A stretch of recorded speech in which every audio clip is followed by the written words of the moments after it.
Namo Narayana, welcome back.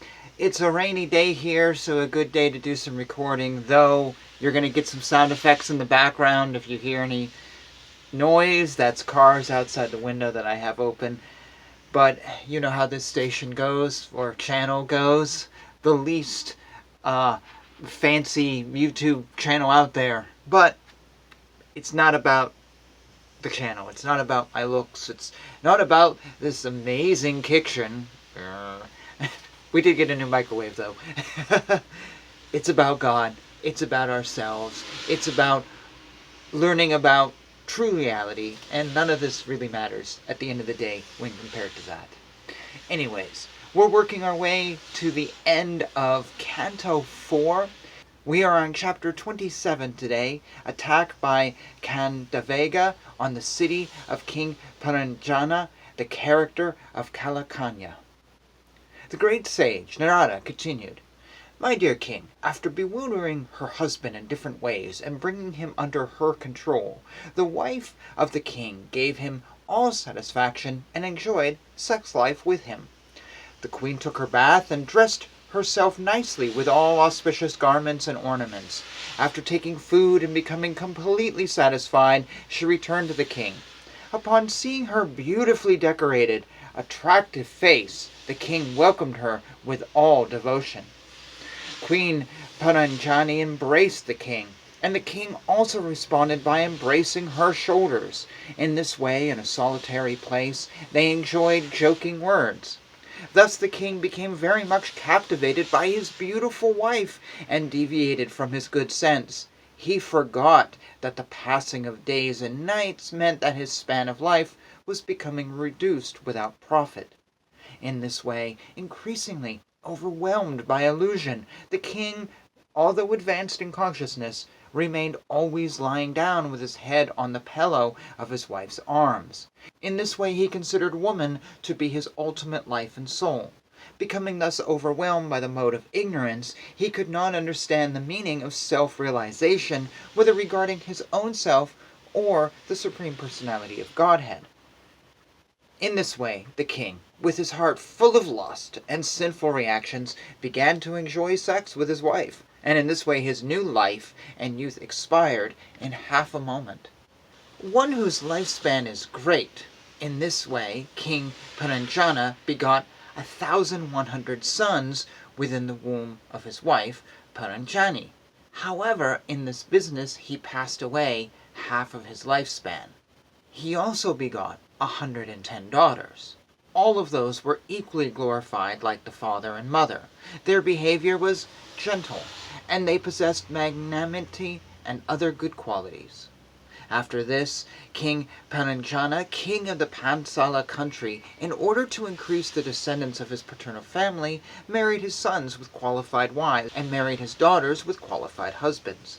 Of these many sons, each produced hundreds and hundreds of grandsons. In this way, the whole city became overcrowded by these sons and grandsons of the king.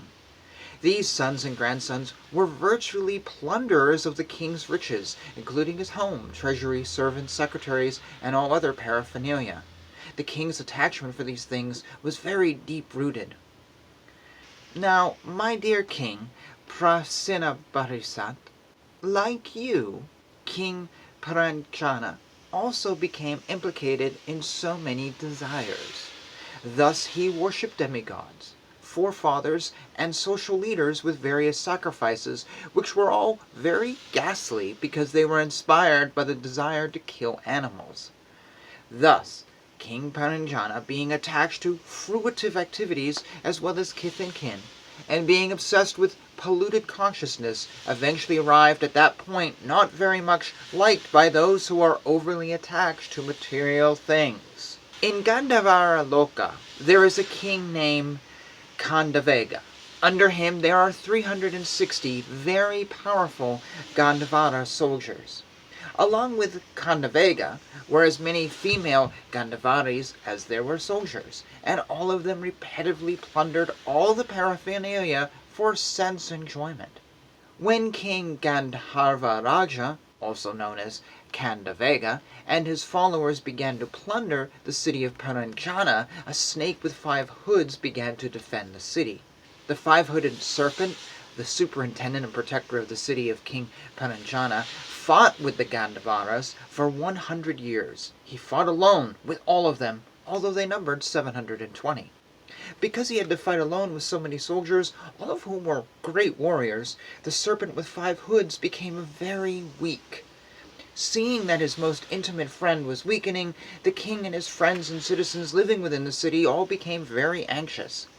The king collected taxes in the city known as Pansala, and thus was able to engage in sexual indulgence.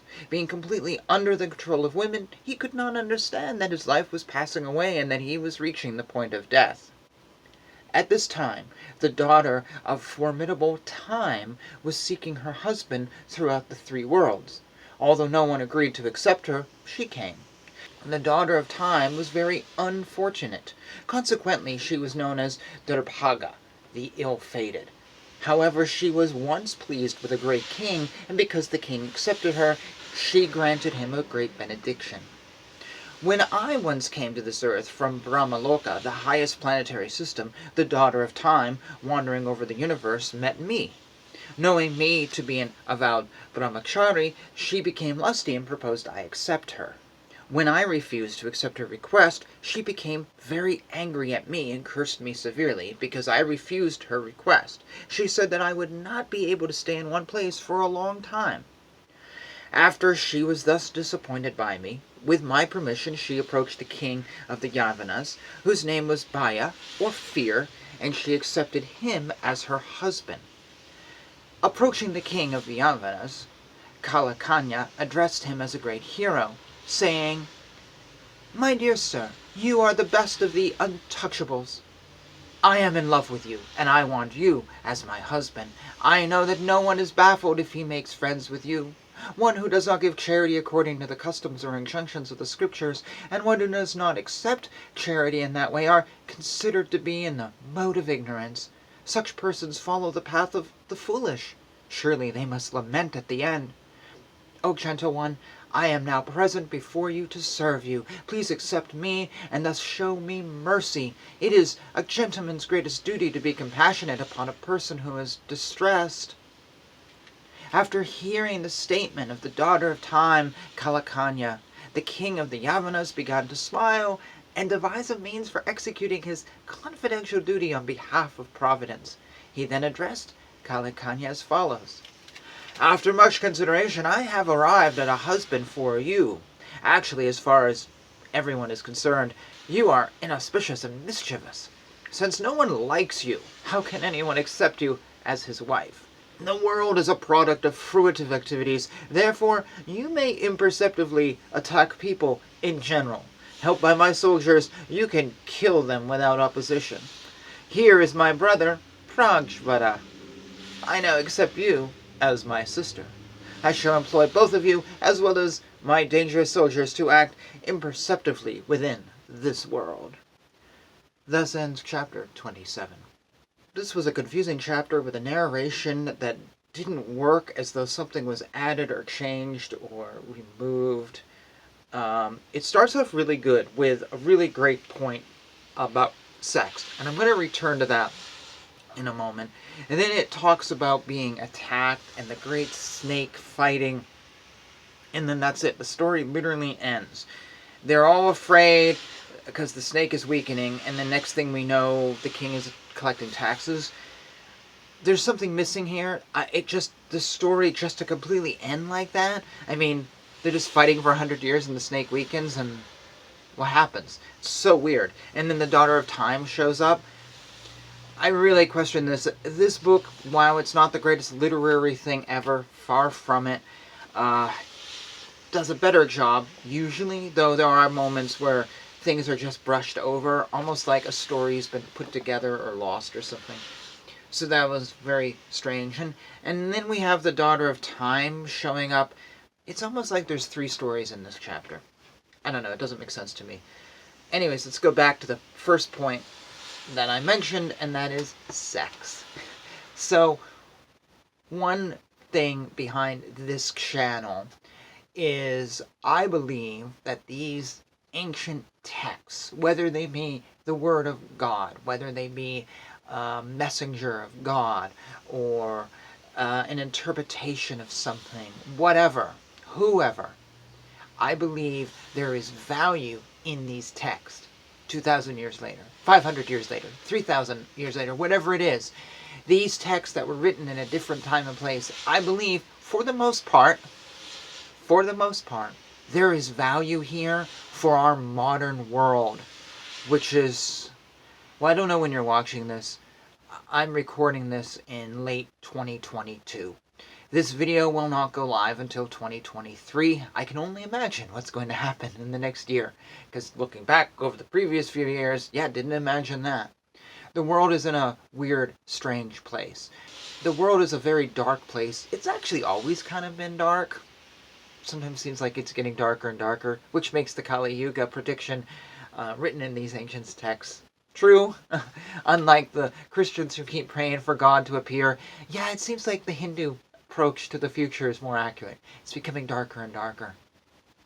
Anyways, I believe that these scriptures have value for us, that we should be reading them. We should not toss them away. No more than we should toss away a Clark Gable movie because it was filmed in black and white. There's a lot of good movies filmed in black and white. Or we should toss away a movie because it's pre-CGI and used models. No, there's a lot of scary movies that used models that are way scarier than movies today on Netflix. Just because something old, it's not bad.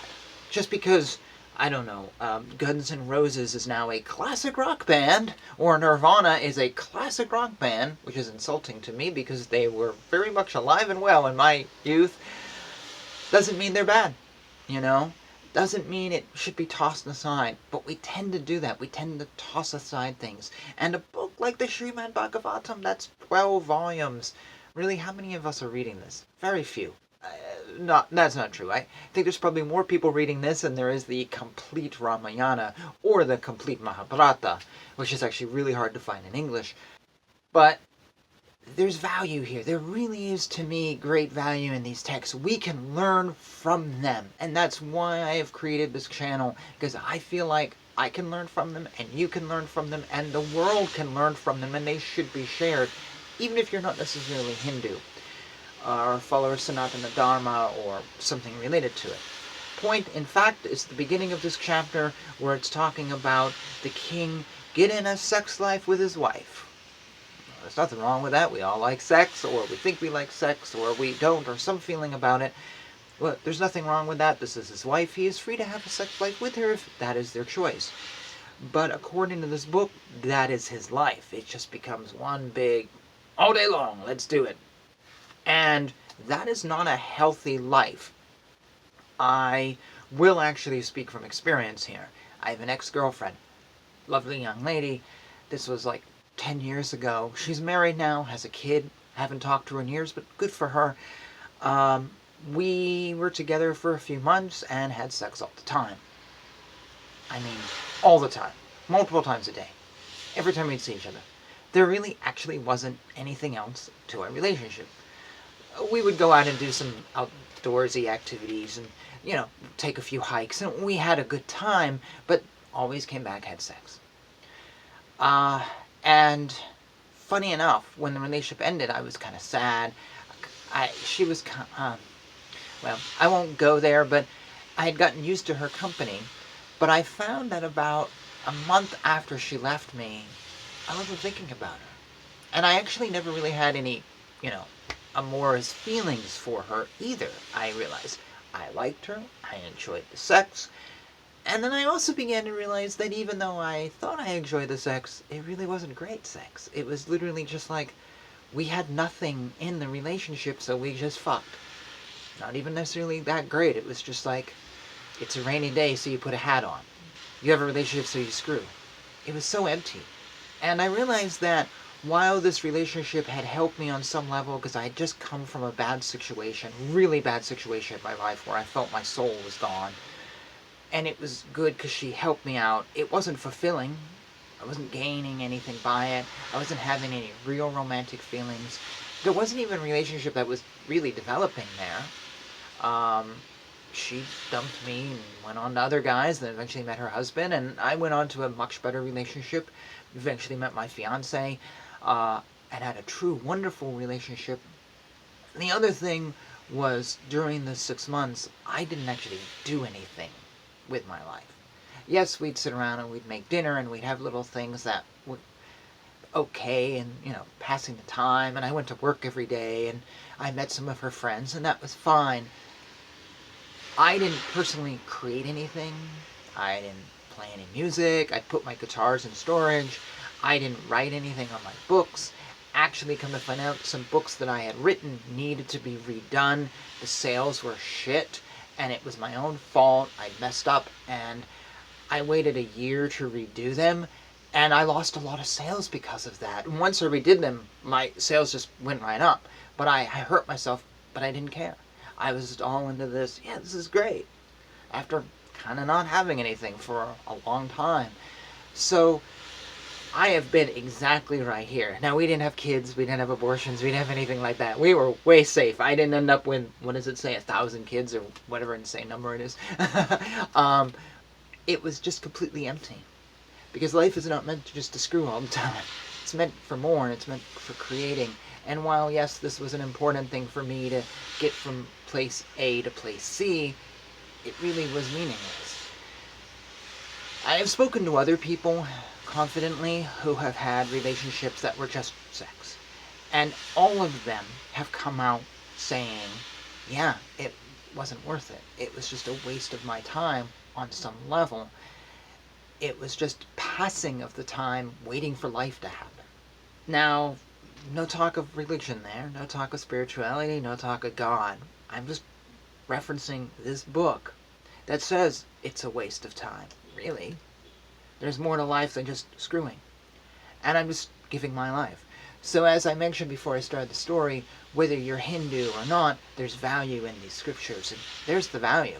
It's telling me something that I learned, I was going to say the hard way, but there's a pun in that. And we'll just stop there.